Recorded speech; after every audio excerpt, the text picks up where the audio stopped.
Hello, good evening, students. How are you?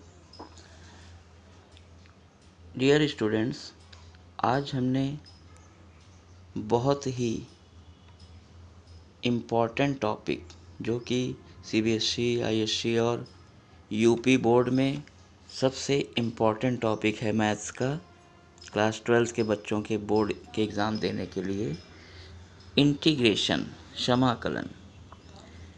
Integration का मतलब होता है टोटल वैल्यू समेशन। जैसे आपने हाई स्कूल में पढ़ा होगा सिग्मा एक्स, जैसे आपने हाई स्कूल में पढ़ा है ये सिग्मा एक्स मीन्स होता है सम ऑफ डेटा। वैसे ही अब आपको पढ़ना है इंटीग्रल डीएक्स मीन्स कोई छोटी सी वैल्यू है उसको धीरे धीरे पूरा ऐड करके बड़ी वैल्यू बना दें, समेशन कर दें, तो वो होता है integration. Integration is the inverse process of differentiation. Integration is the inverse process of differentiation. जैसे आप किसी फंक्शन को डिफरेंशिएट करते हैं। डिफरेंशिएशन क्यों करते हैं? क्योंकि डिफरेंशिएशन मीन्स होता है rate of change of function with respect to any other independent variable. तो जैसे आपने किसी function small f of x को डिफ्रेंशिएट किया, आपको मिला capital f of x function. फिर अगर जो आंसर आया कैपिटल एफ ऑफ फंक्शन उसको डिफ्रेंशिएट करने से मिला था, उसको कैपिटल एफ ऑफ एक्स को आप इंटीग्रेट करेंगे तो आपको फिर से वही पुराना function small f of x मिलेगा। लेकिन इंटीग्रेशन में एक कांस्टेंट ऑफ इंटीग्रेशन जिसको समाकलन नियतांक सी बोलते हैं उसको ऐड करना चाहिए और सबसे लास्ट लाइन में ऐड करना चाहिए। तो बच्चों आगे भी इंटीग्रेशन चलेगा। अगर आप लोगों को टॉपिक समझ में आता है, वीडियो पसंद आता है तो इसको लाइक और सब्सक्राइब करिए, ज़्यादा से ज़्यादा शेयर करिए। डिस्क्रिप्शन में हमारा कॉन्टैक्ट नंबर भी दिया है, कोई प्रॉब्लम हो आप डिस्कस कर सकते हैं। तो चलिए इंटीग्रेशन के कुछ एग्जांपल्स भी देखते हैं, फिर फॉर्मूले पर आएंगे। जैसे मान लीजिए फर्स्ट फंक्शन है y equals to x to the power n, y equals to x to the power n। इसका आपको जो है डिफ्रेंशिएशन करना है, तो x to the power n का डिफ्रेंशिएशन करेंगे, फॉर्मूला लगेगा nx n माइनस 1।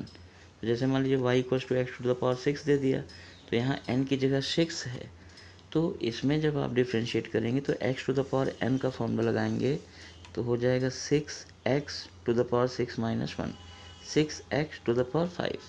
जैसे हमने बताया था पीछे कि जिस फंक्शन को आपने डिफ्रेंशिएट किया है तो आंसर जो आया है उसको इंटीग्रेट कर देंगे तो फिर से आपको पुराना फंक्शन मिल जाएगा। तो ये देखिए 6x टू द पावर 5 को हमने यहाँ पर इंटीग्रेट किया, इसको इंटीग्रेट करेंगे तो x to the power n का इंटीग्रेशन का फॉर्मूला होता है x to the power n plus 1 upon n plus 1।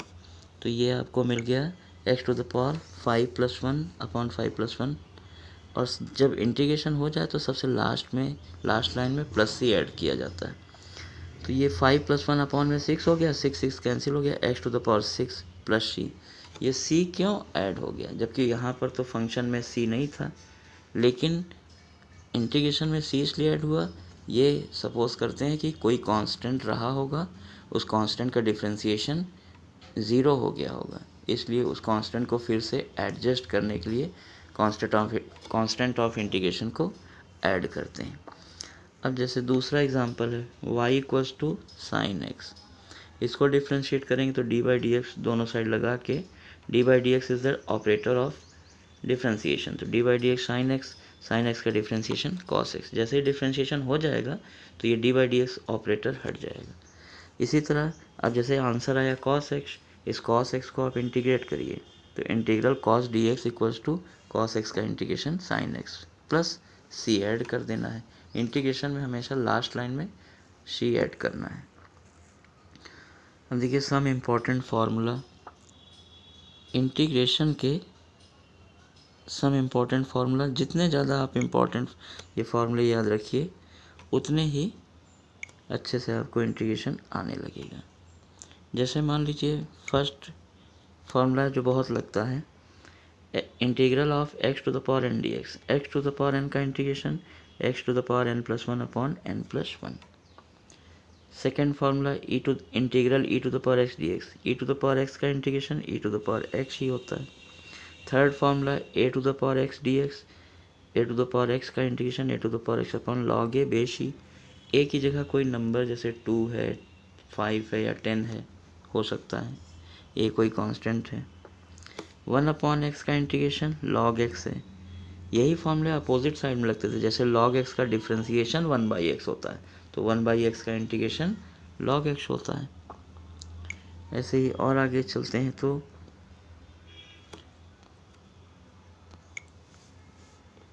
sin x का इंटीग्रेशन माइनस cos x का integration sin x, sec square x का इंटीग्रेशन tan x का differentiation sec square x था, अब sec स्क्वायर x का integration tan x हो गया। cosec square x का integration minus cot x, integral sec x tan x dx sec x, cosec x into cot x का integration minus cosec x। ऐसे करके ये फॉर्मूले आपको पूरे लर्न करने हैं, तब क्वेश्चन लगाने बैठेंगे तो सारे क्वेश्चन धड़ाधड़ हो जाएंगे। अब integral of tan x dx log sec x, इसका ये फॉर्मूले का डेरिवेशन हम समझाएंगे अपने नेक्स्ट वीडियो में। 12th फॉर्मूला है integral cot x dx log sin x, integral 1/√1 minus x square d x sine inverse x, क्योंकि साइन इनवर्स एक्स का डिफ्रेंसिएशन होता था 1/√1 माइनस एक्स स्क्वायर। सारे फॉर्मूले उल्टे लग रहे हैं। Integral 1/1 plus x square d x equal to tan inverse x, और integral 1/x root x square minus 1 d x equal to sec inverse x. ये 15 फार्मूले अभी बेसिक इंटीग्रेशन के बेसिक क्वेश्चंस को सॉल्व करने के लिए आप लोग लर्न कर लीजिए। फिर उसके बाद देखिए कुछ इस साल बोर्ड में आज इम्पॉर्टेंट क्वेश्चंस हैं जो फर्स्ट केस के हैं, छोटे मार्क्स में आते हैं 2 मार्क्स में। सब्स्टिट्यूशन मेथड में जैसे मान लीजिए ये क्वेश्चन है सब्स्टिट्यूशन मेथड का। इंटीग्रल जैसे डी वाई डी एक्स होता है डिफ्रेंसिएशन में, वैसे इंटीग्रेशन में भी आपको ये इंटीग्रेशन में जैसे मान लीजिए दिया integral x³ minus 3 sin x plus 5/x dx।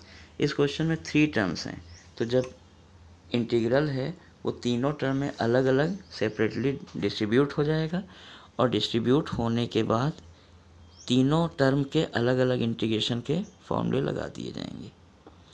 अब जैसे देखिए इंटीग्रल x³ पहले टर्म में लग गया, फिर इंटीग्रल 3 कांस्टेंट था, इंटीग्रल के आगे आ गया साइन x पे इंटीग्रल लग गया, फिर 5/x है, 5 आगे आ गया इंटीग्रल के 1/x dx, ऐसे कांस्टेंट आगे आ जाएगा और फंक्शन इंटीग्रल के अंदर रह जाएगा। अब इसमें फर्स्ट टर्म में लग रहा है x to the power n का integration x to the power n+1 upon n+1, तो ये हो गया x की पावर 3+1 अपॉन 3+1, और साइन x का इंटीग्रेशन माइनस कॉस x, फिर 1/x का integration log x plus last line में c ऐड कर देना है, तो ये x to the power 4/4 plus 3 cos x plus 5 log x plus c, ये आपका आंसर है। इसी तरह सेकंड क्वेश्चन देखते हैं, ये भी फर्स्ट केस का है।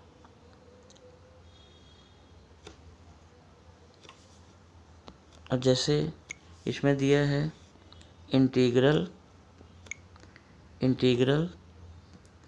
3 minus 4 sin x upon cos square x.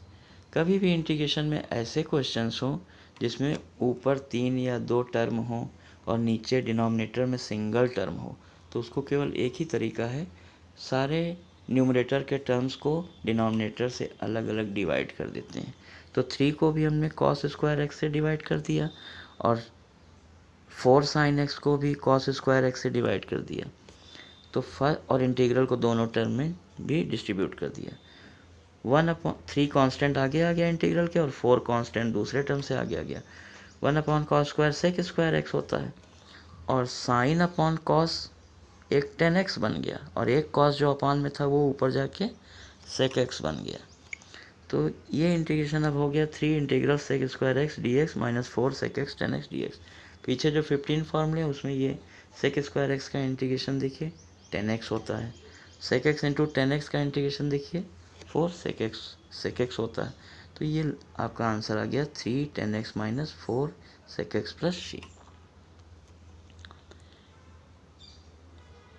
अब नेक्स्ट क्वेश्चन देखिए, थर्ड क्वेश्चन है, ये इंटीग्रेशन बाय सब्स्टिट्यूशन पर है। इसमें e to the power integral e to the power 10 inverse x upon 1 plus x square d x. कभी भी integration के क्वेश्चन में सबसे पहला केस आप हमेशा देखा करिए सब्स्टिट्यूशन तो नहीं है, क्योंकि आपको ये दिखाई पड़ेगा कि अरे यहाँ पर तो ये फंक्शन को डिफ्रेंशिएट करने पे उसका रिजल्ट भी यहीं लिखा है। तो जैसे ये देखिए 10 इनवर्स x को अगर हम t माने 10 इनवर्स x को अगर हम t माने तो उसका डिफ्रेंशिएशन होता है।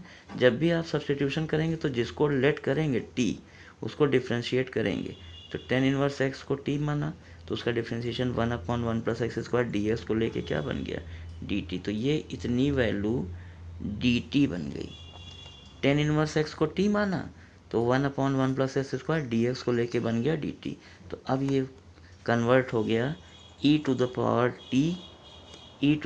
t और ये dx upon 1 plus x square dt बन गया। e की पावर t का इंटीग्रेशन e की पावर t हुआ प्लस c और t की वैल्यू जो हमने मानी थी 10 इनवर्स x वो वापस रख दिया। Answer e to the power 10 inverse x plus c आ गया। नेक्स्ट क्वेश्चन में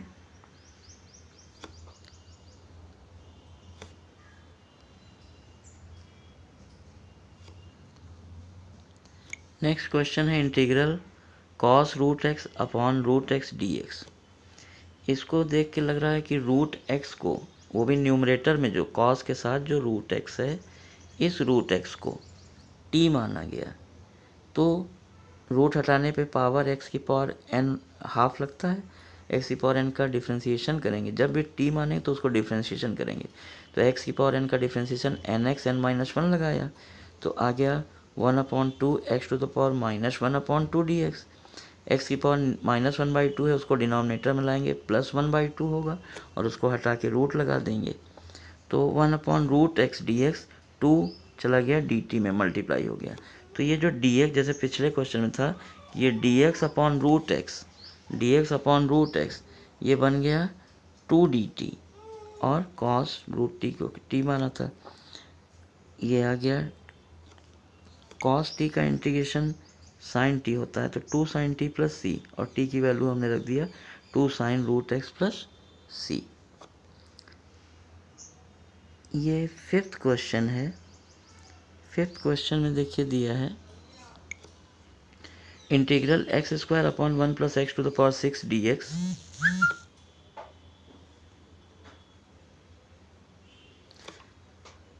इक्वल्स टू इंटीग्रल, इस x टू द पावर 6 को अगर हम लिख लें x³ का होल स्क्वायर और उस x³ को क्या माने t। x³ को जब t मानेंगे तो उसका डिफ्रेंशिएशन होगा nx n माइनस 1 से 3x स्क्वायर dx को लेके dt बन गया।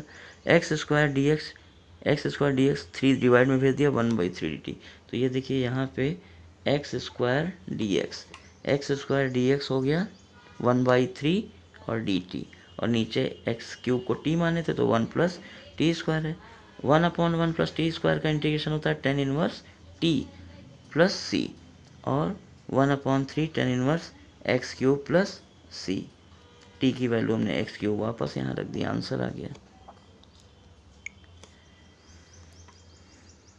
ये 6 एग्जाम्पल है, ये भी सब्स्टिट्यूशन मेथड का ही है। इसमें देखिए दिया है इंटीग्रल 1/√x ब्रैकेट में 1 plus root x d x. इसमें कांस्टेंट 1 को भी साथ में लेकर 1 प्लस रूट एक्स को मान लिया हमने t। तो 1 प्लस रूट एक्स को टी माना तो 1 उसको जिसको मानते हैं उसको डिफ्रेंशिएशन करते हैं, तो 1 का डिफ्रेंशिएशन 0 हो गया। और रूट एक्स का डिफ्रेंशिएशन अभी पिछले क्वेश्चन किए थे तो 1/2 रूट एक्स डी एक्स आया था। 2 को मल्टीप्लाई में भेज दिया तो 1/रूट x d x d t हो गया। तो ये 1/रूट एक्स डी एक्स को लेकर डी 2 dt बन गया, 2 dt। और नीचे 1+√x को t माने थे तो 1/t dt, 1/t का इंटीग्रेशन हो गया log t प्लस सी, और t की वैल्यू 1+√x रख दिया यहाँ पर।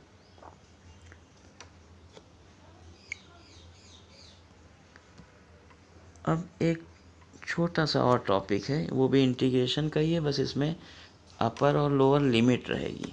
इंटीग्रल के ऊपर यदि लिमिट दी है, नहीं दी है तो वो इनडेफिनिट इंटीग्रेशन है, लेकिन अगर लिमिट दी हुई है from a to b integral f of x d x, कुछ a और b की वैल्यू देगा, जैसे अभी आप इंटीग्रेट करते हैं वैसे ही इंटीग्रेट करिए, लेकिन इंटीग्रेशन करने के बाद upper limit minus lower limit लगाना पड़ेगा।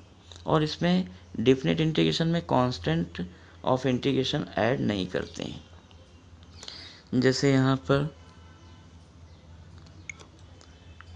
एक फंक्शन है स्मॉल एफ ऑफ एक्स, उसका इंटीग्रेशन किया, कैपिटल एफ ऑफ एक्स हुआ from a to b, definite integration है। तो जो कैपिटल एफ ऑफ एक्स आया इंटीग्रेशन के बाद, उसमें पहले x की जगह अपर लिमिट रखा है एफ ऑफ b, फिर माइनस लगा के बीच में, फिर लोअर लिमिट रखते हैं f of a, where a is lower limit and b is upper limit. तो इसको पढ़ते हैं integral from a to b f of x d x.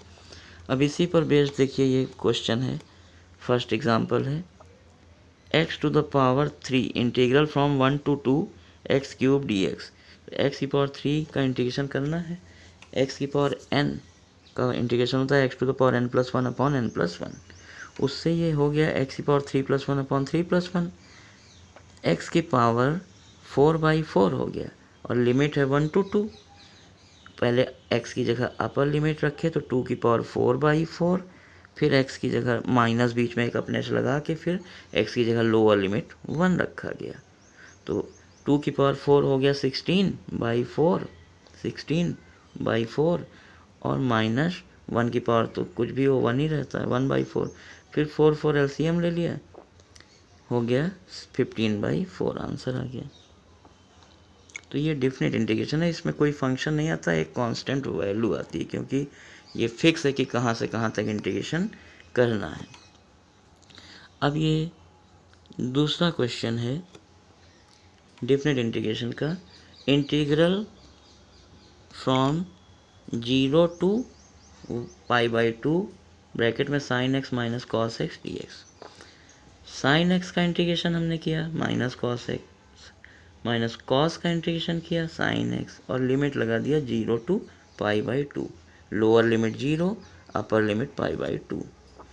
अब माइनस cos, पहले जहाँ जहाँ x है वहाँ π/2 लिखे अपर लिमिट, तो ये हो जाएगा माइनस cos π/2 माइनस साइन π/2, फिर एक माइनस अपने से बीच में लगाइए, फिर 0 वैल्यू रखिए लोअर लिमिट, तो माइनस cos 0 माइनस साइन 0।